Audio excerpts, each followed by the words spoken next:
पूछी जे पियवा कैसे कहब हम बात।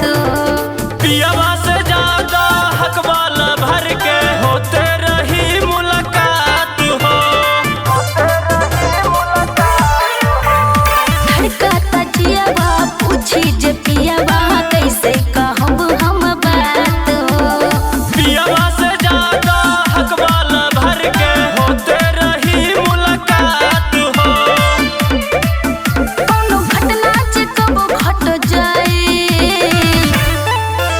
अरे अरबा के ये रानी, अरबा के दिहल निशानी तोहर भद्रा खेलाई। अरबा के दिहल निशानी तोहर भद्रा खेलाई।